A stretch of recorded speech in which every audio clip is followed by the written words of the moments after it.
How's it going, ladies and gentlemen? I hope you're excited because today we have the checklist of 2023-24 Series 1 finally out with the product we're releasing this Wednesday. Hockey is back. Everything is happening. It is very fun, very exciting. But today we're going over the top 5 2023-24 Young Guns I think have the best value long-term in Series 1. Now, just like the previous time I did a list like this isn't going to be the cards that have the most value on release. This is going to be cards 2 or 3 years down the line. This is going to be the top 5 cards I think will have the most value in that time frame. So there might be some guys not on this list that are worth more on release, but I think over time these cards will be the top guys in this crop.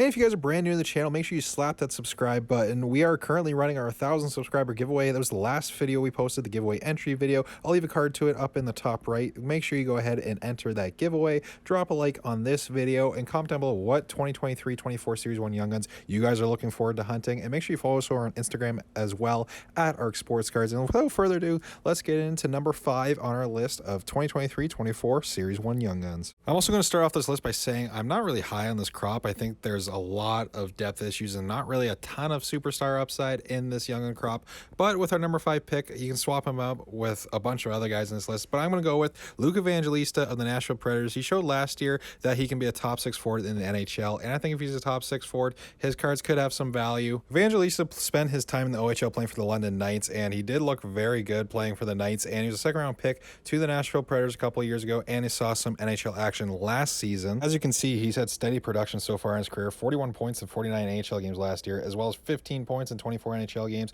111 points in 62 OHL games. If he can become a scorer in the NHL, his cards could definitely have some value. Now, I don't see a crazy superstar potential player with Evangelista, and the market hurts him a bit in Nashville, so I'm not going to be running out there to pick up a ton of Evangelista Young Guns or anything, but definitely going to be a player I keep in the back of my mind because he has shown that he has some potential. All right, and coming up next at number 4, once again, you can probably swap him out with some other players on this list, but I'm going to go with Matthew Coronado, who just made the Calgary Flames this season from training camp. And I watched some of that first game where the Flames were taking on the Jets, and Coronado actually looked really good. He looked super fast. He's already playing in their top 6, and honestly, I think his cards could be an early riser if he continues to perform. Well, he hasn't produced much point-wise, but he did look good out there from the eye test. He passed the eye test, so I like Coronado going forward. Coronado honestly wasn't really someone I was paying attention to before the season, and I was kind of surprised to hear he made the team, but he actually looked really good. I should have been paying more attention. He also was drafted 13th overall by the Calgary Flames.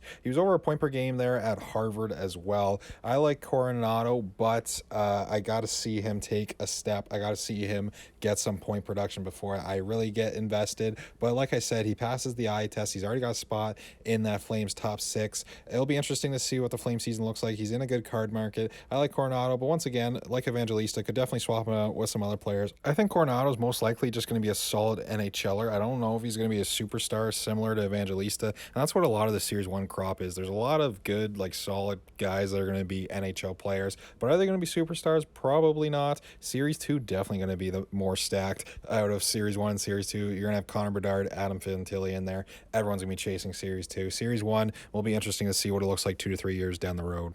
All right, coming in at number 3 on the list, I'm pretty confident in the top 3. 4 and 5, you could swap out with other Young Guns in the crop, but the top 3, I think, will be the top 3 Young Guns in 2 to 3 years.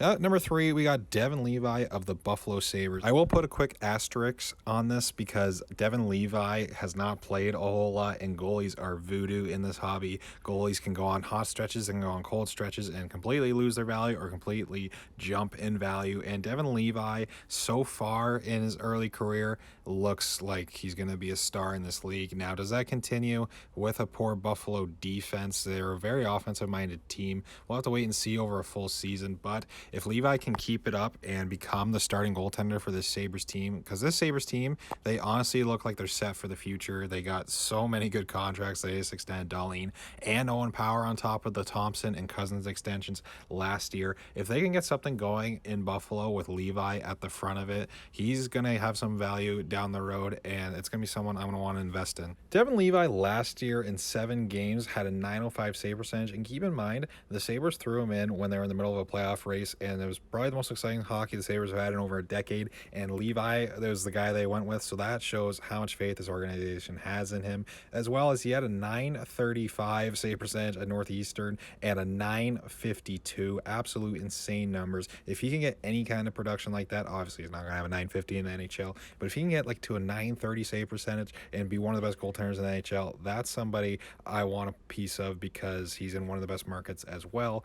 Obviously, you got to be careful with goalies. There's other good goalies in this crop as well with guys like Askarov and Wolf, but I think Levi's the clear front runner right now. Let me know which of those goalies you guys like in the comments down below. Now, you guys know me. If you've been subscribed for a while, you'll know I usually like to avoid goaltenders and defensemen on lists like these, but at the number 2 spot, we have a defenseman for the New Jersey Devils. It is Luke Hughes. Honestly, with Luke Hughes, he's a Hughes brother. Jack and Quinn's cards both have pretty solid values.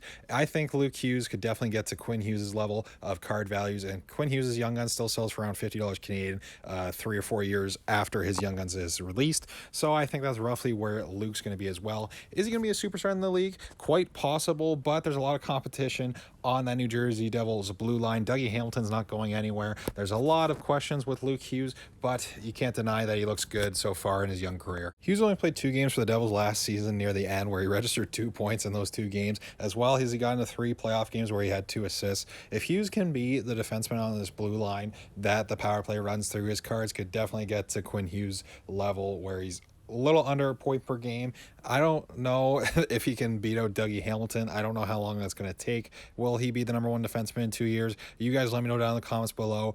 Do you think Luke Hughes is going to beat out Dougie Hamilton, or do they move on from Dougie Hamilton? Do they realize they have something with Hughes and they want to give him a full role? Maybe they move on from Dougie Hamilton when they get cap draft in a year or 2. We'll have to wait and see, but yeah, I do like the upside with Hughes, and I'll be investing in some of his cards. All right, coming in at number 1 spot, I think this kind of just summarizes what this crop is for me. I don't really see a true superstar. Like, I don't see a Kaprizov, I don't see a Matty Beniers, I don't see a Cole Caulfield, I don't see anybody like that in this crop. So I'm at number 1 spot. I actually have Matthew Knies of the Toronto Maple Leafs because of a lot of reasons. He looks like he's a perfect playoff performer for the Leafs, and I think their Leafs window is in the this year or next year. And if they do go on a run, if they do win a cup, I think Knies is going to be a big part of it, and he should definitely gain some card value because of it. Taking a look at Knies' stats from last year, you can see he had 4 points in 7 playoff games, which is pretty good for a rookie, and as well as 1 assist in 3 games last season. And honestly, with Matthew Knies, I think Luke Hughes is probably the better player. If anyone's going to be a superstar in this crop, I would pick Luke Hughes,